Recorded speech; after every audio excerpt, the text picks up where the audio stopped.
Today I am joined by one of the most celebrated actors in the world. Historic stage roles, blockbuster movies and smash hit TV shows. His career is on fire.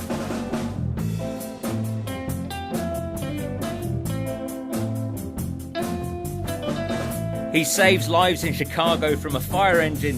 He policed the streets of Sun Hill from a Rolls Royce.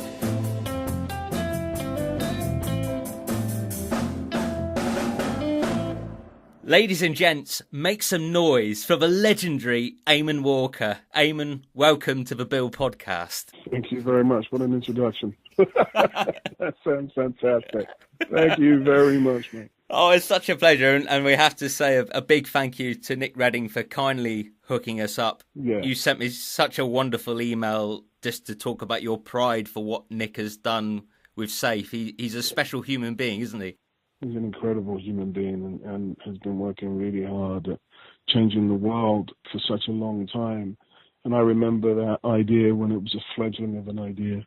I remember when he was going out to Africa to build an AIDS hospital because he was looking for something new and acting wasn't enough.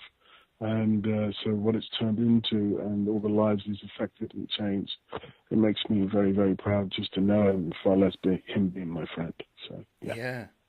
And you both had I don't know if you had any scenes together, you had a little reunion on Strike Back in 2012. We did he tell you about that? No. Yeah, no, we didn't have any scenes together, but we ended up in South Africa in the same hotel with a room above each other, and we didn't even know we were going to be there doing the same show, and it was incredible. We were like, step out onto your balcony and look up. Oh my God. And am I right that it was while you were doing that job that you got the call to get offered Chicago Fire? Yes. The possible interview was coming up. That was when that happened. And then when I was in LA, I was with Ralph Brown from With Nail and I went and did the interview. But the possibility started then. How do you get all this information? I like to do my own work. Yeah, I got the phone call in South Africa then. Yeah, so it's good, yes.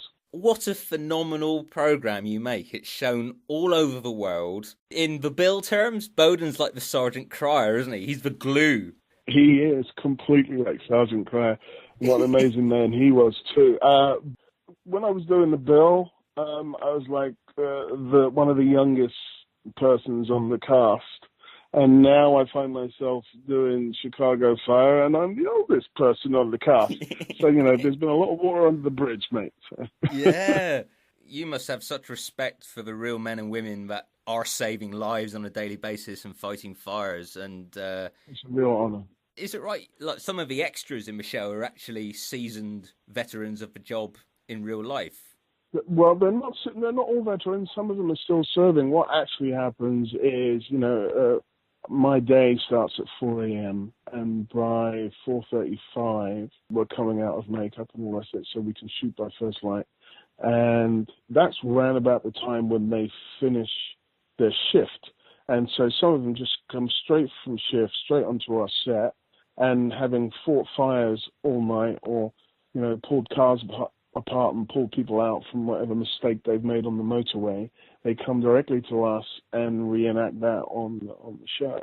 And so we are surrounded by firefighters every day so that we can also ask for advice on how they would do something in a particular situation, as well as the coordinator from the fire department, Steve Chitterodis, who, if it wasn't for him, we wouldn't be doing the show. And he was a deputy district chief, but now he writes and consults in the show as well. So he's actually retired, but most of them are serving. And it's the same with PD. They're real policemen. Most of those extras who you see in the back as policemen, they're just, that's their day off.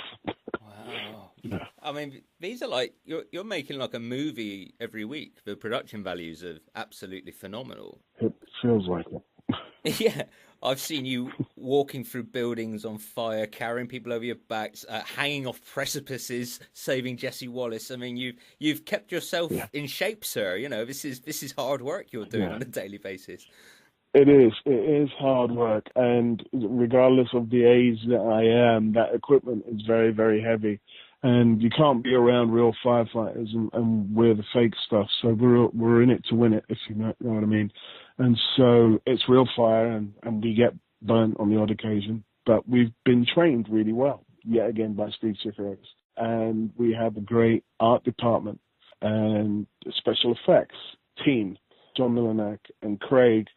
And what they do is, when they work as a team, they make sure whatever they build or whatever we're hanging off of or whatever is burning or whatever blows up, mixed together with the stunt coordinator as well, Rick Lefevre, whenever that thing goes off, the first thing that is considered is our safety. But we've got some gung-ho actors, so Jesse and Taylor will say, no, I'll do it. I'll go closer. They were like, no, no closer. But I have literally seen Taylor push his stunt double out the way and said, I'm doing it. And, there was one episode where the car was literally, mechanically, it was completely safe, but it was enabled so it could move and seem like it was slipping off the top of the building. And as the stunt guy was walking towards it, Taylor jumped from our position on the side where we were just supposed to be observing onto the car, no wires, no straps, and said, okay, I'm ready to go. And he was already in position. Whoa. They went, okay, Taylor, come back. It's like, I'm not going to come back. Just shoot. And they shot it. And that's who he is.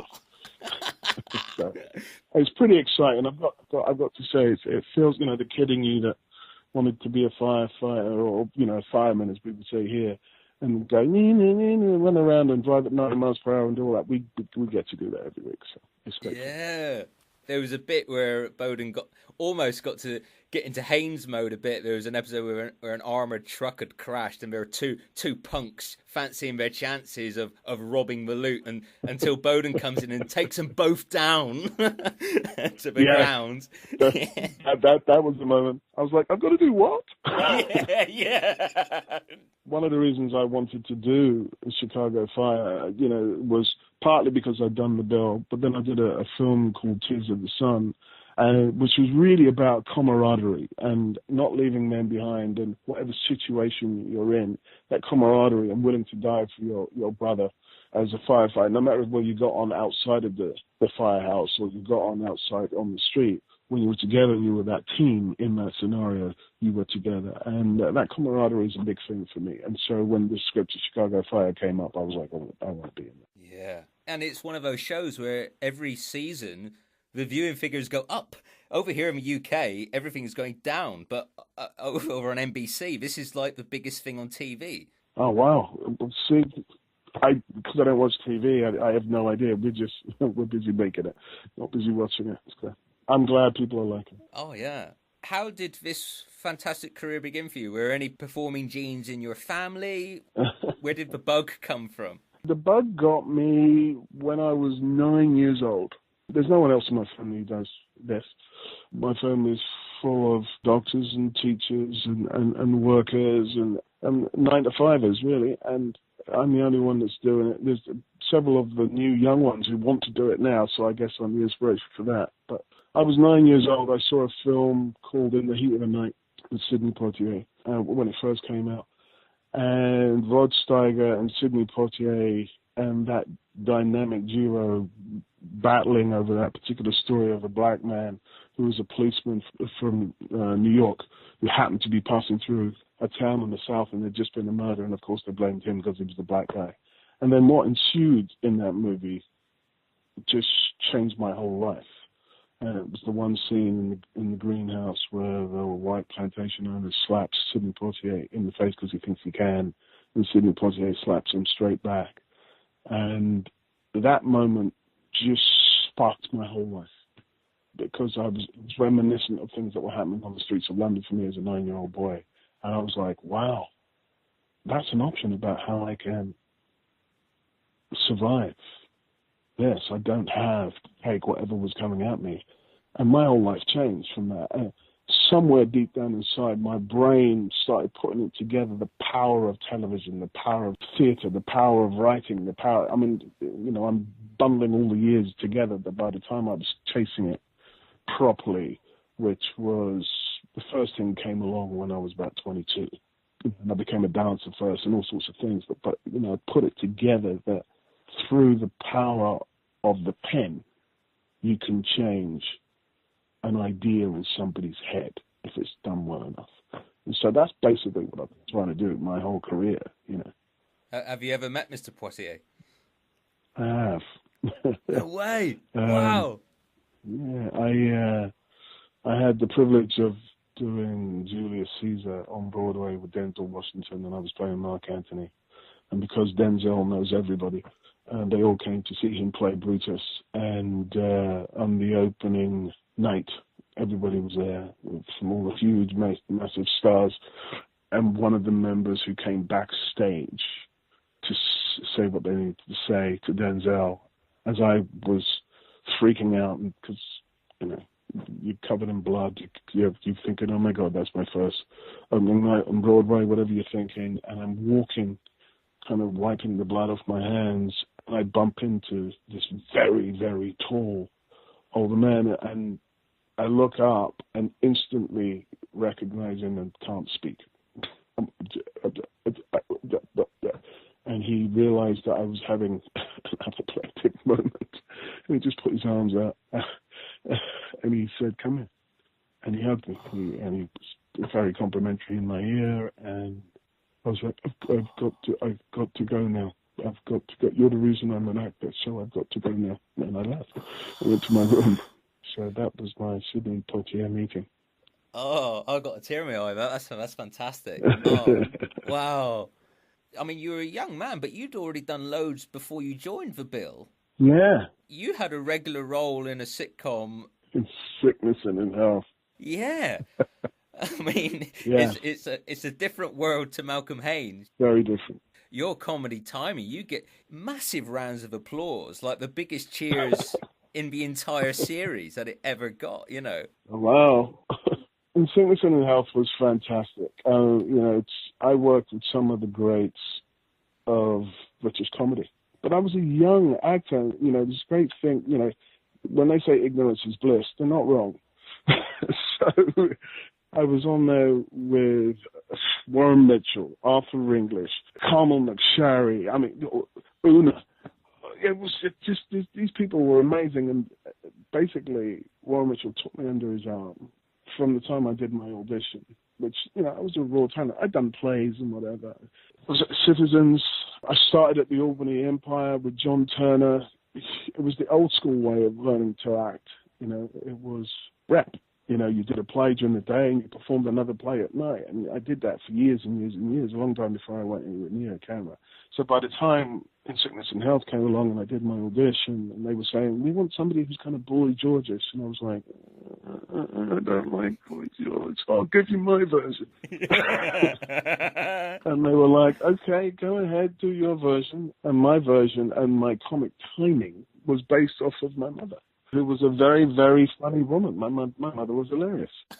So that basically all of that stuff was how my mother used to kind of talk to me in terms of the timing.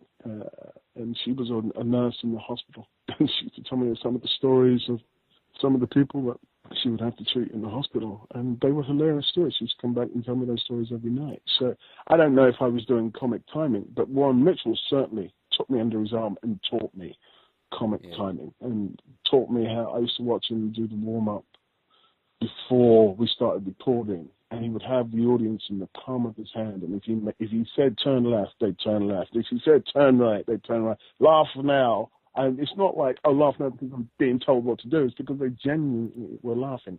He was such a talented man. And Alf Garnett is just one of the characters he could play. I mean, he was such a talented actor. He could do anything. And most people only remember him for Alf Garnett, but he was an amazing Shakespearean actor. He had such presence, power, and poise for a little man, and control. And as I say, I was under his wing for 2 years. So one of my best learning experiences as an actor in my life. Presumably, because of that, I mean, was there a moment where suddenly, you're getting recognised in the street because you're in this series? Yes, there was. I didn't really take on board the recognition in the street so much. Not really comfortable with that. But I remember when my twins were born, and the newspapers turned up at the ward because we'd given birth, and all of a sudden, because everybody believed that he was gay, and so the fact that I had twins had let everybody know that I wasn't, and the papers went nuts. That's when I was like, get out of the hospital, get out, she's tired, leave me alone. I didn't really care, so I've never played the celebrity thing, I don't really do that.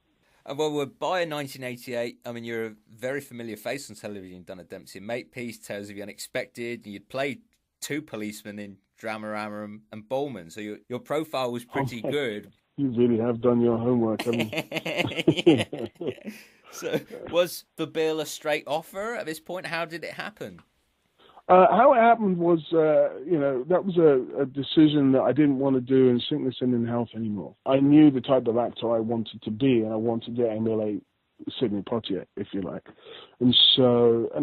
I realized somewhere along the line that a career is based on the choices you make off and some of the offers that come in. And some of the offers that come in, you have to say no to. So these were the debates I was having with my agent at the time. And I said to him, it's time that I moved on from the Sickness and in Health, because otherwise I'm just going to be known as doing comedy, and I don't want to do that. So it was a direct result of that conversation with my agent. I'm not doing comedy for a while, even though I did a couple of other comedy bits.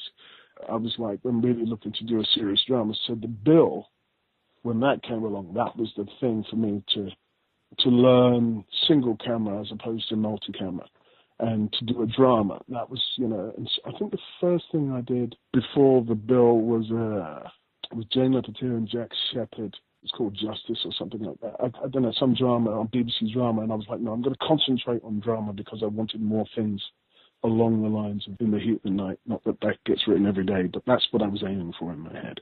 So that's how that came about. And it was a straight audition, and, they picked me.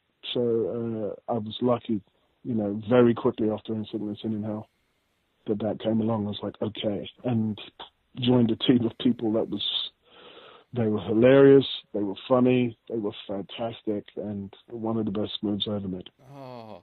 And how on your radar had the bill been? Had you seen any of the hour-long versions that had preceded it? I had caught a couple of the hour-longs, and I loved it. I used to watch it thinking, I'd love to be a part of that. But, by then my head was in actor mode of what would you like to be in and how would you like to do it. America was not on the radar at that point of being a possibility. I was just in learning mode. It's a weird one as an actor to turn around and tell yourself, everybody's concentrating on the fact that you're playing the character. And for me, I was concentrating on camera technique and all the techniques of being in front of a camera and whatever. But the fantastic thing is that my relationship with Nick Redding, and those were the conversations that we were having. We were having a lot of fun, racing about the city in the police car and everything else. But we were both taking acting very, very seriously and kind of dreaming and aspiring to do all the things. We knew it was a stepping stone in the right direction for the type of actor we wanted to be. But we were young guys, so. But we had so much fun. I can't even, half the fun we had, I can't tell you. That's how much fun we had. Yeah. And I'm not going to tell you, so know that. Well, you do get to have fun together on screen. That was a great thing because, they ease you into the series at first. You got some lovely moments with Larry Dan, where you're nicking the Navy. Yeah. What I love about Haynes is he's the voice of sanity. So when Larry's planning on arresting the Navy, you're like, I can't believe we're about to arrest the Navy. Haynes knows this isn't right. Larry's like, oh, come on, son, where's your bottle? And considering that you're saying that you were still learning camera technique, you're so clever with the way you use your voice. Because what I love about you, you'd like end the scene with a whisper. Everyone else, they're trying to like make their stamp, and you just go, you're the boss. And you'd say it real calmly. Or there's a lot of times in the series where you use like a very softly spoken voice, especially with Nick when he's like really intense and he's giving all the Ramsey, interrogating a suspect, and then you come in. We'd got back up. We worked. We used to go back. We'd sit, the very first day of filming, when they just started to do 3 a week, and they kind of had everybody in there who they were testing. You know, and I'd been there a couple of days before, and funny enough, there was somebody else playing Ramsey before Nick turned up, and that person ended up in EastEnders, and you'll know who he is. Yes, yeah, I've heard that one, yeah.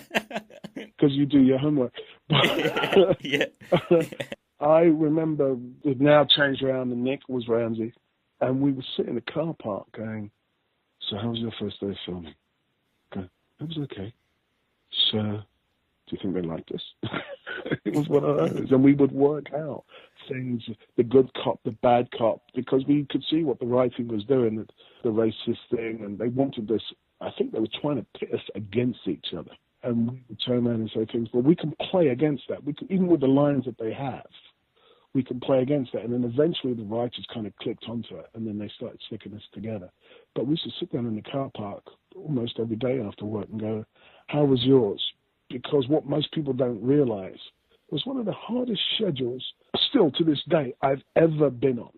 To shoot 3 episodes a week, every week, for a year, was nuts and hadn't really been done before. People like EastEnders came along and watched us do it on the bill to go, how are you doing that? And they would have vans that would just ship us from one set to the other because they were only half hour. But keeping your head straight about what episode you were in, because none of them were consecutive, none of them followed each other. They were all separate entities. So on the odd occasion they might, but most of the time they were just their own thing. And it would talk about confusion. Yeah. We had to somehow kind of sit down in the car park and debrief and go, okay, what episode are you doing? Where are you? When are we going to be together again? That's what I remember about the build-up, the putting it together. The episodes themselves blended. And they both gave you quite an historic one. The first episode to not be set at Sun Hill, you and Nick get trouble and strife. Brian Capron and Kay Adsheds, and just like... There we go. That was brilliant. That was the funniest thing I had ever been in. And because I was stuck with my best mate in a police uniform, having so much fun, running up and down after their car, us shouting at each other, and then throwing stuff out the window. I mean, half those takes we couldn't take because we were genuinely just laughing. And then have to kind of pick everything up and take it back up the stairs and go, stop laughing, you two! Yeah, you can see how much you're both enjoying it. The characters were enjoying the... Well, at first they're enjoying how crazy this is, and then of course it just gets harder and harder to control these two, and then she starts turning on you both. She was amazing. I'm shooting! I'm shooting! I'll never forget that as one of the... I mean, those looks of shock on my face are genuine. I'm like, what the... Where's this? Half of that wasn't even in the script. You must realize that. They were just kicking off. It was fantastic. She attacks you with an egg whisk and tears your suit. And when you want Nick's help, he goes in to check up on the football scores. I'll be a minute. You know, he's watching the free kick. It's such a fantastic episode. That wasn't a script. What a fantastic script. Fantastic script. I love that. Well, this is a cool moment in your career because you get top billing. So for the first time in your career, you're top of the credits. That must have been a fantastic moment in your life. I didn't know that. Yeah. I hadn't clocked that they did that. It was just another episode, but it stuck out because of the people in it and the alchemy that we had while making it. Nobody knew how we were going to do it. It's just that we all started collaborating together, and when those two kicked off, they were the pros. Nick and I were watching in awe most of the time. You know, they were fantastic together, and they really just jumped off of each other. And it was a learning process for me. And most of the time when I'm working, I'm still thinking I'm learning. Half the time now, I don't, I think, God, I feel like I've never done it before. And of course, I've been around for years, but I'm always learning. And I'm definitely at that point, I was like, I'm going to drink in every moment. Yeah. And later on, it pays off. Like, stuff comes up now on Chicago Fire, and I go, I know how I can do this. I know, yeah. Because, of course, the two worlds don't cross, but I'm carrying two worlds inside of me, so Only a few episodes later is one called Chasing the Dragon, which is it's a fantastic one for you. You go undercover to try and get a heroin dealer. So you and Nick get a car chase. You get your first car chase after a black Capri. Wow. Which was my car at the time as I was driving around the streets of London. Nick and I had a navy blue Capri. Oh my God. Anyway, God, sorry. I digress. Yeah. That's ace. So what happened in the episode? I can't remember it. You get a cool moment because Ramsey wants to get back into CID and he thinks this is, your ticket to get up there. And you pull him aside again. Very clever on your part. Where I think other actors would have played this that like you really hated each other, but you're pals, and you say, "Listen, Ramsey, I'm following this case because I want that bloodsucker off the street. As far as furthering your career and your ambitions, I couldn't give a toss." And then Nick just said, "All right, keep your hair on." And then you're like laughing by the end of the scene. You guys have got such great, genuine chemistry together. Yeah, we did. And it comes up trumps in the end. You catch the dealer, and again you play with your voice when you find this dealer. He's trying to pay you guys off. He's trying to bribe you off, and you let out a great big "Get dressed now." I mean, I'm doing it hopelessly bad. You did it awesome. I've just Shatnered the hell out of that line, but you smashed it. Oh, mate. And then Tony Scannell, he lifts up the garage and finds all this stuff in there. And Tony Scannell. Oh my God. he says, "Bingo, you've just come up with a full house," and you pick up a little pack of drugs and just slap it into this guy's face and say, "You see this? This is what you are, big man." And then you get the drums. Yeah, it's gold dust. It's like 30 years on, this stuff, it holds up. Does it really? I haven't seen it. Oh, I watch it at the time just to see if I made any mistakes so I can learn from them, and then I haven't seen it since we did it. Oh. You just said Tony Scannell was the first actor I met when I walked onto the set of The Bill. Wow. And Nuala and Trudy Goodwin. Oh my God, those women were amazing.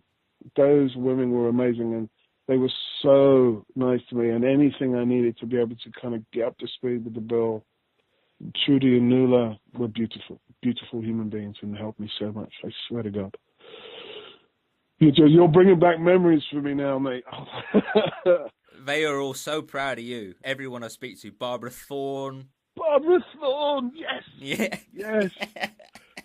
They are all just so pleased for you and delighted. And you're on the DVD covers, Wow. First release, it's you and Barbara and Nick all on the DVD cover together. Oh, I need to listen to Barbara Thorne because what an amazing woman. And the strength of a woman. Oh my God. You've spoken to them all then. Well, I'm glad that we're doing this because, that was a really huge part of my career. It taught me so much in terms of all the other dramas that I've done or filmed since. It basically taught me single camera because I only knew multi-camera. I only knew how to be on the set of a sitcom. I'd never worked with single camera before. So nice of you to pull me down memory lane.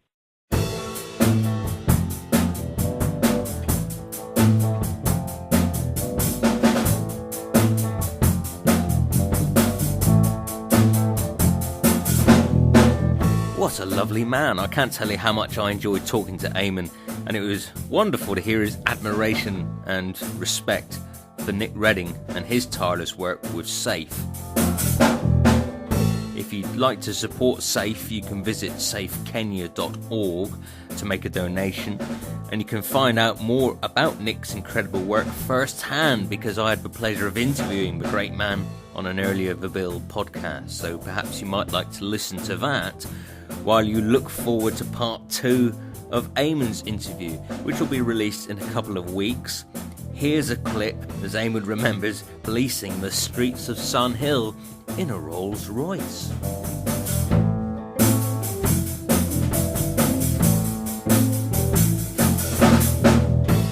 Next time on the Bill Podcast.